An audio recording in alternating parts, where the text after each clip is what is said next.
Si recuerdan, las convicciones, yo lo decía, las convicciones son las que en realidad definen quiénes somos. Las convicciones no son las preferencias, no es algo que yo opto por elegir bajo una preferencia o bajo una decisión que me conviene. Más bien, las convicciones son las que definen prácticamente nuestra vida. O sea, las convicciones no son lo que el mundo tiene, ¿no? El mundo tiene sus convicciones, pero son convicciones basadas en ellos, en sus deseos, en lo que ellos creen que es lo correcto, pero la realidad es que las convicciones deben de ser convicciones arraigadas en la Biblia, en la palabra de Dios. Si no, de otra manera, no vamos a tener más que simples preferencias, y las preferencias se mueven, como lo dice la palabra, por lo que me conviene. O sea, si en un momento dado, ¿verdad?, alguien dice, oye, mira, te ofrezco que te vengas a este trabajo, donde te van a pagar más, bueno, pues esa es una preferencia, ¿no? Tú decides, y está bien, digo, pues no hay problema. Pero una convicción como tal es arraigada, es profunda. Es el hecho de que nosotros podamos vivir, digamos, en lo que hacemos bajo una convicción. O sea, esa convicción que va a estar en mi corazón por la palabra. Y desgraciadamente lo que yo comentaba o he comentado estos domingos es que desafortunadamente, incluyendo a los cristianos, pues no se mueven bajo una convicción, se mueven más bien bajo una preferencia, ¿no? Incluso hasta podemos decir que muchas de las veces las personas, los cristianos, están en una iglesia, pero no por una convicción, están ahí por una preferencia, porque me queda cerca, porque me va bien, me tratan bien, tengo un cargo en la iglesia, no sé, muchas cosas. Pero la realidad es que eso no es lo que nos debe de mover. Es como la persona que dice, bueno, yo voy a la iglesia porque pues, es una tradición en mi familia. No, pues no. Se trata de que sea una convicción. ¿Por qué estás ahí? ¿Qué es lo que te hace estar ahí? ¿Es una preferencia porque estás cerca? ¿O es realmente una convicción de Dios? Es una convicción de que tú tienes que estar ahí porque Dios ha puesto una convicción en tu corazón. Y así todo lo demás debe de ser llevado bajo convicciones, no bajo preferencias, no bajo, ay, pues sí me gusta. No, tiene que estar basado en eso. El día de hoy quiero que veamos algunos de los aspectos que les dije la semana pasada, del por qué claudicamos en nuestras convicciones. O sea, ¿por qué es que de repente nos encontramos con situaciones en donde la persona, el cristiano en este caso, pues se renuncia a sus convicciones y llega incluso hasta sentirse mal por no poder estar firme en ellas? Bueno, lo primero de ello es que lo que nos motiva es muy importante, ¿no? Como lo decía. Por ejemplo, el primer aspecto es el temor a las críticas. Muchas veces el cristiano vive en una sociedad donde muchos proclaman el derecho de hacer lo que les conviene. O sea, el mundo dice, yo hago lo que quiero, no tengo por qué someterme o hacer las cosas como alguien me dice. En este caso, bueno, no es imposición, pero así piensa el mundo, ¿no? Y muchas de las veces hay una crítica o bullying, ¿no? O carrilla, como diríamos acá en Guadalajara. O sea, existe un temor en donde el cristiano dice, no, pues no quiero que en el trabajo me critiquen, se burlen de mí. El estilo de vida que llevo, ¿no? De repente los amigos en el trabajo dicen, oye, mira, vamos a hacer esto, vamos a hacer el otro, y bueno, ustedes ya saben en lo que resulta. Entonces de repente el cristiano se siente mal o se siente que claudica porque piensa que se van a burlar y no quiere las críticas, no quiere sentirse criticado, no quiere que sus compañeros de trabajo, incluso hasta en la familia, se estén burlando, ¿no? Y dice, no quiero que me digan esto. Pero la realidad es que nosotros vamos a ser criticados. Ese es un hecho. O sea, el que una persona, un cristiano, diga, es que yo no quiero que se burlen, no quiero que me rechacen, bueno, pues bienvenido al club, ¿no? Lo van a hacer. Si al Señor se lo hicieron, ¿qué no van a hacer con nosotros, no? Entonces, tenemos que ver que lo primero es el temor a las críticas, ¿no? Habíamos visto el ejemplo de Daniel y sus amigos, ¿no? Habíamos visto cómo Daniel se enfrentó ante el rey, y cuando sacaron este edicto para que nadie pudiera orarle a otro dios, pues él fue, lo vimos cómo él fue, abrió las ventanas de su casa y siguió haciendo lo que hacía, se puso a orar. O sea, no fue como que, ay, no, ¿verdad? Pues vamos a agarrar el primer vuelo para Europa, no sé, ¿verdad? Para huir de esto. No, él se mantuvo firme y obviamente hubo una consecuencia. ¿Cuál fue? Pues exactamente lo mandaron al foso de los leones, ¿no? En el caso de Daniel. Que le importaban las críticas para nada. Él siguió haciendo su vida normal, seguía buscando a Dios. ¿Y qué pasó? Bueno, yo también les decía, la persona que tiene una convicción siempre como resultado va a tener una recompensa, y no precisamente porque Dios esté obligado a recompensarnos, sino porque trae consecuencias. El que un cristiano se mantenga firme con convicciones ante la crítica, ante un mundo hostil, siempre va a traer consecuencias, para bien o para mal. Y dice la Biblia que cuando avientan a Daniel, ustedes saben la historia, ¿no? Dios cierra el hocico de los leones, sale vivo, y ahí están las consecuencias, ¿no? El rey dice, vamos a hacer que en todo el imperio no haya otro Dios como el de Daniel. Y cuando recordamos también la otra historia que vimos de sus tres amigos, Sadrach, Mesach y Abednego, cómo ellos también se mantuvieron firmes en sus convicciones, a pesar de lo que Nabucodonosor quería, ¿no? Y ahí está la consecuencia. ¿Qué pasó? Bueno, como todo esto trajo como resultado que el rey Nabucodonosor lanzara un decreto en el imperio diciendo que no había otro Dios como el de ellos. Entonces, el primero sería la crítica, ¿no? Bueno, pues aquí vimos ya algunos ejemplos de lo que es la crítica y cómo eso puede ser que en algunos cristianos los haga claudicar. Número 2, el ser rechazado, que va de la mano, ¿no? La crítica o el rechazo. O sea, si nosotros vivimos de acuerdo a nuestras convicciones cristianas, lo más probable es que no seamos aceptados por aquellos que viven de acuerdo a sus propios deseos, aquellos que están viviendo conforme ellos creen que es lo correcto. Entonces, hay que entender también que vamos a ser rechazados. Al Señor lo rechazaron, ¿sí?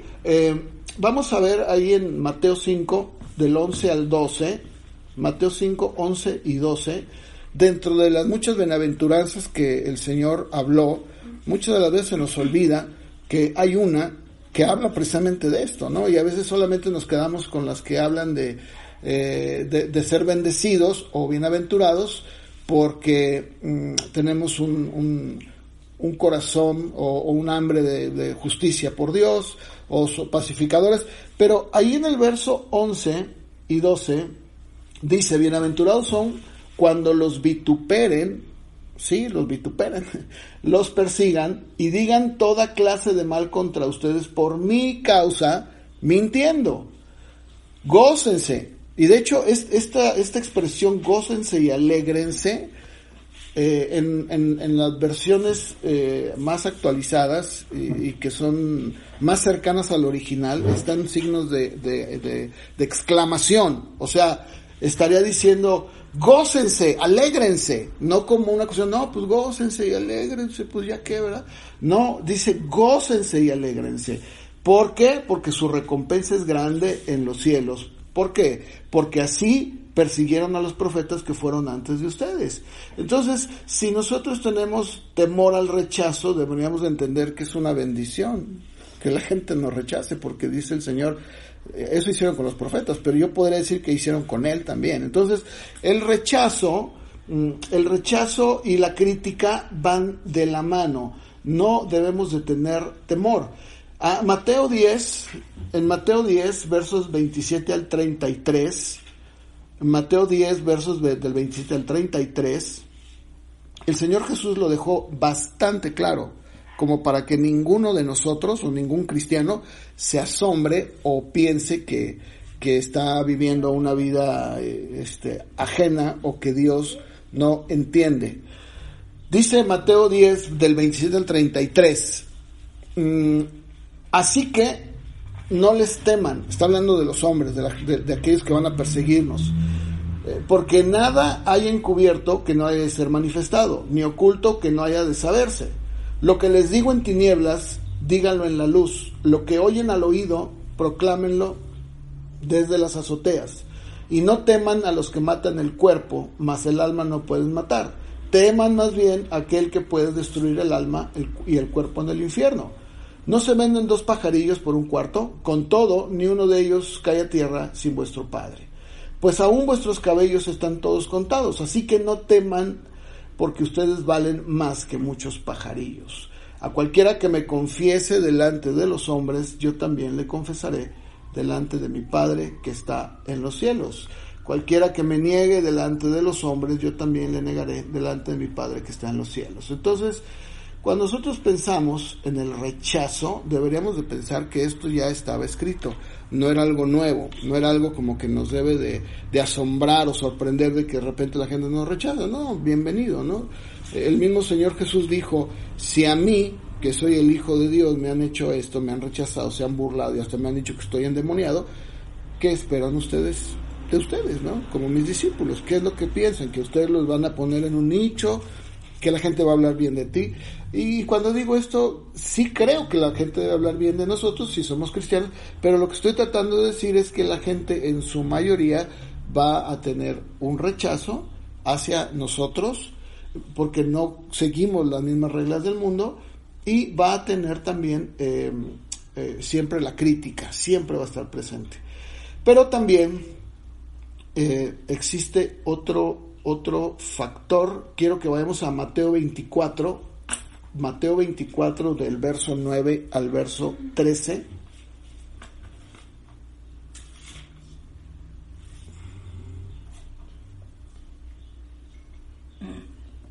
Dice Mateo 24, 9 al 13, entonces los entregarán a tribulación y los matarán. Serán aborrecidos por todas las naciones por causa de mi nombre. Y sigue diciendo, entonces muchos tropezarán y se traicionarán unos a otros y se aborrecerán unos a otros. Muchos falsos profetas se levantarán y engañarán a muchos. Por haberse multiplicado la maldad se enfriará el amor de muchos, pero el que persevera hasta el fin será salvo. Nuevamente aquí el Señor en Mateo 24 está prácticamente en el templo. Sus discípulos le preguntan al Señor, cuando Él dice, miren todos este edificio, no va a quedar piedra sobre piedra. A ellos les queda la duda y dicen, ay Señor, pero a ver, ¿cómo es esto? ¿Cómo, qué estás diciendo? ¿Que el templo se va a destruir? ¿Cuándo? Queremos saber de qué manera, cómo es posible. Y entonces el Señor les empieza a decir lo que va a suceder en los últimos días, pero una de las partes que Él les deja muy en claro es precisamente que serían entregados a tribulación, que los matarían y serían aborrecidos por todas las naciones por una cosa muy sencilla, por causa de su nombre. Entonces, no deberíamos de claudicar por eso. Y número 3, el temor a las pérdidas. Sí, estoy hablando de pérdidas, no solamente pérdidas de amigos, sino incluso hasta pérdidas financieras, económicas. Muchas de las veces la gente, incluyendo al cristiano, desgraciadamente está, como la gente del mundo, está pensando en términos económicos y no se pone a ver que eso muchas de las veces hace que nuestras convicciones se debiliten. Debemos de pensar y de entender que una persona, un amigo, vamos a llamarlo amigo, por causa de tus convicciones se aleja, y muchos de los cristianos dicen, no, pero es que no lo quiero perder, es un buen amigo. Pero si eso te va a causar una pérdida para bien, bienvenida a la pérdida. Porque una persona, un amigo, alguien que está cerca de ti, pues un amigo tal vez, o incluso familia, ¿no? Que no te están realmente ayudando a crecer en la fe, que no están siendo verdaderamente alguien que te ayuda a buscar de Dios, a motivarte, y sí, sin embargo, te orilla a incluso a participar en cosas incorrectas. La verdad es que lo mejor que podemos hacer es dejar que se vayan, porque muchas de las veces hay cristianos que pierden su convicción por causa de una pérdida. Sí, hay cristianos que incluso se han enfrentado, estoy hablando de cristianos que están casados incluso, se han encontrado con que la pareja es inconversa y les hace la vida de cuadritos, ¿no? En este caso yo no estoy diciendo que deben de dejarla, jamás, pero lo que estoy diciendo es que muchos han caído o se han desalentado y empiezan a claudicar, o sea, empiezan a decir, bueno, si lo mejor es estar en mi casa y no ir a la iglesia y no congregarme para que mi mujer esté a gusto, o mi esposo, no, claro que no. Claro que no. No debemos nosotros de claudicar, al contrario, si en un momento dado sucediera eso, debemos orar por nuestra pareja, pedirle a Dios sabiduría, ¿no? Y tomar nuestras convicciones firmes y decirle a la pareja, ¿sabes qué? Mira, te quiero, te amo, eres mi esposa, mi esposo, pero no voy a dejar de ir a la iglesia, no voy a dejar de congregarme, no voy a dejar de leer la Biblia, aunque tú te molestes, ¿no? Entonces, casos como estos hay un montón, pero igual podemos hablar de personas que no están casadas, que tienen amigos y que muchas de las veces esas amistades los han orillado a dejar incluso de buscar a Dios, ¿no?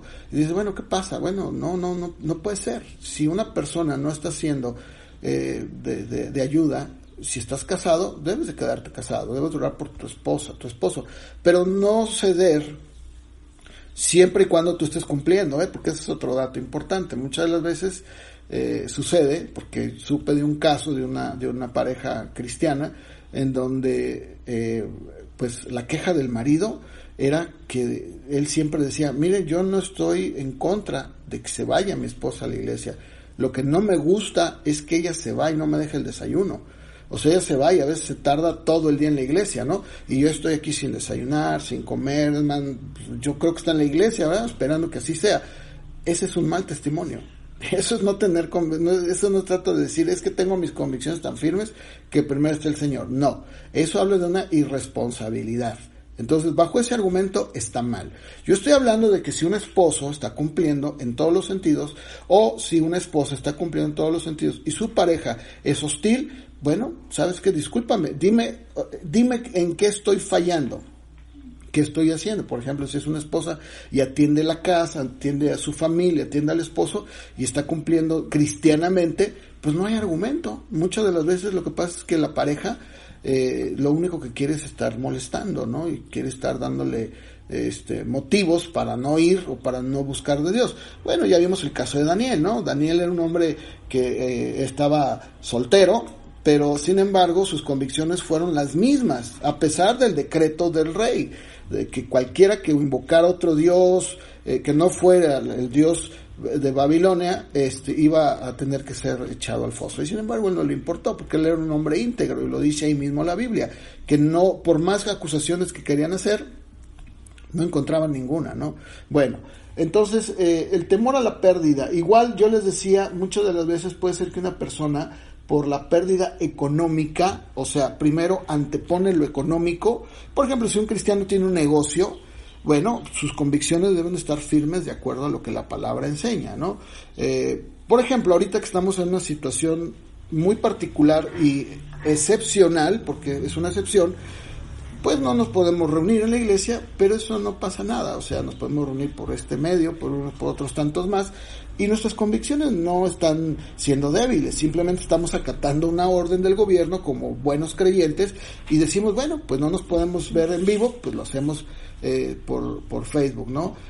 Tal vez muchos estarán dormidos, pero bueno, eso ya es su problema, y podría decir que hasta faltas de convicción, ¿no? De eso estoy hablando, pero para no salirme del tema, si alguien, un cristiano, está teniendo temor a perder, ya sea porque sea dueño, patrón o empleado, por una ganancia, y está anteponiendo el dinero, hay un problema. Y muchas veces esto sucede. Hay cristianos que anteponen el dinero por buscar de Dios, y eso está mal, ¿no? El Señor Jesús fue bien claro cuando dijo, busca primero el reino de Dios y su justicia, y todo lo demás se va a ir añadiendo, o sea, va a estar junto con pegado. O sea, buscas el reino de Dios y su justicia y como consecuencia Dios provee, Dios guarda. Incluso él habla acerca de los pajarillos. Cuando hemos visto que un pajarillo ande yendo al súper o al Sam's o a Costco, o que se ponga a arar, ¿verdad? O que se vaya a trabajar en su carro. Pues no, o sea, la ilustración es bastante clara de parte del Señor. ¿Y qué podemos decir acerca de las flores del campo, no? Que es todavía más claro cuando dice que así como los lirios crecen un día y el otro ya se secaron, y ni aun Salomón pudo compararse con toda su riqueza, dice, bueno, ¿por qué te preocupas, no? Entonces, muchas veces puede haber un temor a la pérdida, ¿no? Económica o de amigos. En Mateo 16, del 24 al 26, el Señor dijo, Mateo 16, del 24 al 26, Jesús dijo a sus discípulos, si alguno quiere venir en pos de mí, niéguese a sí mismo y tome su cruz y sígame. Porque todo el que quiera salvar su vida, ¿verdad? La perderá, y todo el que pierda su vida por causa de mí, la hallará. Pregunta, ¿qué aprovechará al hombre si gana todo el mundo y pierde su alma? ¿Qué recompensa dará el mundo por su alma? Entonces Jesús dijo a sus discípulos, si alguno quiere venir en pos de mí, niéguese a sí mismo, tome su cruz y sígame. Porque todo el que quiera salvar su vida, o sea, todo el que pretende, ¿verdad? A toda costa de decir, no, ¿cómo voy? Es que si no trabajo, no voy a vivir. No, cálmate, tranquilo, porque vas a perder algo más, ¿no? Dice, todo aquel que quiera salvar su vida la va a perder, y todo el que pierda su vida por causa de mí la hallará. Pregunta, ¿qué aprovecha el hombre si gana todo el mundo y pierde su alma? ¿O qué recompensa dará el hombre por su alma? Esto recordando claramente que el Señor Jesús ya había dicho que todo aquel que lo siguiera tenía que aborrecer. Entendemos que esa palabra aborrecer no está hablando de un aborrecimiento como carnal de un hombre que tiene un rencor. Está hablando de amar menos. Esa es la traducción, realmente el griego lo describe como alguien que ama menos. O sea, prioriza otras cosas por Dios. Y de eso está hablando esto. Entonces, el cristiano que piensa que bueno, pues mis convicciones se hacen débiles porque, ¿cómo voy a incluso hasta perder a mi familia, ¿no? Porque mi familia, por ejemplo, en el caso de un matrimonio, pues muchas veces la familia de un lado o del otro puede ser bastante dura en cuanto a cuestiones, por ejemplo, de convivios. Por ejemplo, en el caso de nosotros, de mi familia, la familia de mi esposa, pues por mucho tiempo cuando nos casamos nos invitaban a hacer convivios, salidas, asadas, y a ellos les sorprendía, y incluso hasta como que no estaban muy de acuerdo, porque nosotros siempre los domingos los dedicamos y decíamos, no, vamos a ir a la iglesia, es una convicción, y ellos se sentían mal, oye, pero ¿cómo es posible? Y llegó un tiempo en que llegamos a aislarnos, no por nosotros, no fue causa nuestra, fue simplemente entender que nosotros teníamos una convicción del domingo ir a la iglesia, y que si había alguna actividad, bueno, estábamos en la iglesia, y esto les atrajo a ellos una fuerte, un fuerte estado de enojo, y a la vez no entendían. Bueno, y duramos un tiempo sin vernos, de tal manera que ya no nos invitaban a nada. El día de hoy las cosas han cambiado, estoy hablando de esto hace ya bastantes años, y ahora es todo lo contrario, ellos nos respetan, y ellos saben que los domingos pueden contar con nosotros después de la reunión, o entre semana, siempre y cuando no sea un día de reunión. Entonces, ¿qué pasa? Que la gente del mundo incluso llega a ver eso como algo bastante valioso, porque se llaman convicciones, lo que el mundo no tiene. Entonces, aquí tenemos que entender que el Señor deja en claro a sus discípulos que si ellos querían seguir al Señor, pues había un precio que pagar. Bueno, pues prácticamente para terminar, porque realmente esta situación que estamos viviendo, pues nos puede de repente hacer que algunos no se puedan conectar. Yo entiendo eso. Hace un momento, cuando nos estamos conectando por otra plataforma, tuvimos que salirnos y venirnos aquí, y de repente es un poquito difícil, yo lo entiendo, y sobre todo en casa, ¿no? Si tienen niños, pues estar cuidando al niño, y si tienen perros, pues cuidar al perro, ¿no? O si pasó el del gas, pues el ruido, o sea, son tantas cosas. Ahora sí que son distracciones, ¿no? Como hablamos en la otra serie. Pero finalmente, bueno, voy rápidamente a hacer un resumen de lo que acabo de mencionar. Número 1, el temor a las críticas, ¿no? El que seas criticado. Bueno, pues bienvenido al club. Número 2, el temor al rechazo. Bueno, pues igual, es parte del club, ¿no? Vas a ser rechazado. Número 3, el temor a las pérdidas, ya sea familiares o económicas. Estos son algunos aspectos por los cuales el cristiano llega a claudicar. Debemos de vivir nuestras vidas con convicciones fundamentadas y basadas en la Biblia, no en la opinión del vecino, de mi mamá, de mi prima o de mi comadre, porque como me cae re bien y somos amigas. No. Tenemos que vivir de acuerdo a las convicciones que la palabra de Dios nos da. Esa es la realidad. Si queremos vivir vidas con convicciones fuertes que van a determinar nuestra conducta y por ende nuestra vida, o sea, todo lo que somos y nuestra familia, porque hay que decirlo, las convicciones que tenemos como cristianos va a hacer que nuestra familia, o sea, entiéndase, nuestros hijos vean esas convicciones. Si tú eres una persona que no tienes convicciones sino preferencias, ese es el mensaje que le estás dando a tus hijos. Bueno, pues veo algunos conocidos por aquí, algunos otros no los veo, pero de cualquier forma vamos a seguir orando por esta situación que estamos viviendo. Y yo entre semanas, los que son de la iglesia, nos ponemos de acuerdo por medio del grupo de chat para ver si esto va a continuar, que yo creo que sí va a continuar, y nos estamos viendo. Que Dios los bendiga. En el momento en que entró Norma. ¿Entró? A ver, pues sí. Pero tú todavía estás, porque va a No. No, ahí ya mi papá ya terminó, más bien acá la conexión. Sí. O sea que va. Pero si haber oído, no, ¿eh? Pero, no, porque terminaste, ¿no? Sí, finalizar. Entonces, no.